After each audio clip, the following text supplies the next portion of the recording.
and welcome to part 1 of Module 3's CPE training. My name is Shayna, and I am one of the 2 current volunteer coordinators here at Pulse.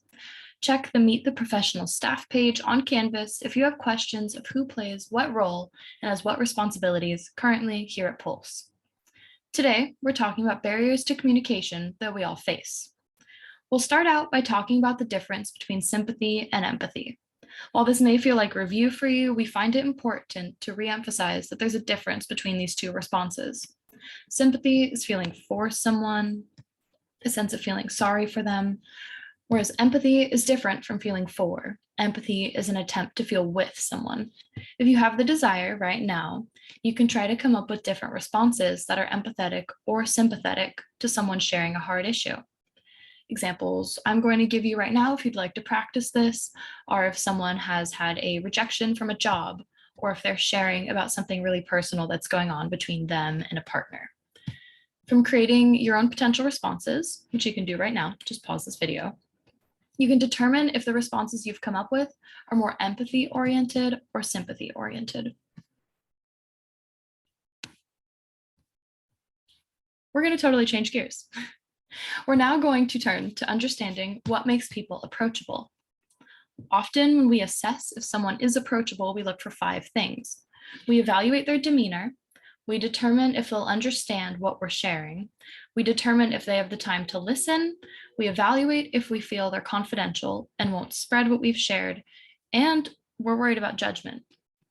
It's for all these reasons that we choose different confidants when we are opening and allowing ourselves to be vulnerable with information. Our next portion of this presentation is on barriers to listening. Often when we want to be good listeners to our family, our friends, and peers, but we need to take steps to approach the act of listening with an open mind. It's natural that there will be times someone calls upon you for aid, but you're not emotionally or physically available to be their support at that time. We wanted to reference the game of telephone too, to point out just how difficult communication between multiple parties can really be. Words are often getting mixed up and substituted, which in daily communication misconstrues the meaning. We're going to talk about external barriers and internal barriers to communication. There's 2 main types. External barriers are environmental influences that make it difficult to listen. They can include distractors like music, other surrounding conversations, phone notifications, basically things that you notice in the surrounding area that distract you. There's also the listening environment itself that can create turbulence when trying to be a good listener. Say you're in the living room and your family members keep walking through the house, so you know the conversation is not really in a private space and you can't become open and vulnerable. Or if you're sitting in the UU in really bright sunlight and you can't help but feel all your sweat and how uncomfortable you are, and you're not able to focus on the information being shared. These things can make you less able to focus externally and make you focus internally. Internal barriers include the listener's own thoughts and feelings that may get in the way of being an aid for another person.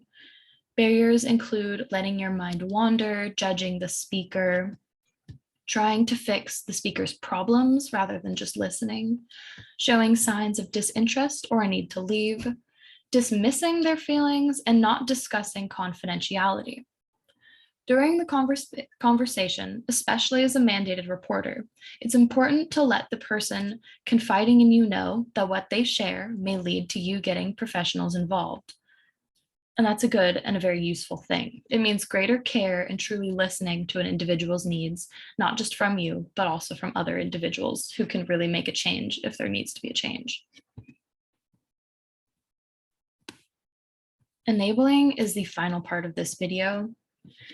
Enabling is an act born from people's best intentions. It's a harmful act, though. It's a person taking an avenue of like a fix-it mentality or ignoring the real issues that someone is going through. A couple examples I'm going to give you so that it makes sense include trying to take away someone's discomfort with a situation, giving solutions to all the little problems that a person brings up rather than promoting someone to grow on their own and try to make it so that they themselves are able to come up with their own solutions. It makes it so you're avoiding the bigger problem at hand. These have the effect that when you no longer feel uncomfortable, so if you're fixing every little thing that's going on for this other person, or if you're trying to just like diminish this person's feelings and they no longer feel uncomfortable about it, they're less likely to actually want to create change. Even though your intentions may be good, solving someone else's issues doesn't necessarily inspire them to create long-term change. This is a common trap that we as peer educators can fall into. And we hope to design content as peer educators that allows people to grow more emotionally comfortable and gain an intelligence that helps them with handling situations. This is like our harm reduction model rather than an abstinence only model. We're trying to get people comfortable with the fact they're going to be in situations that are not the easiest and not the best, but that they can really grow from these. Thank you for watching this video. I hope you enjoy the next.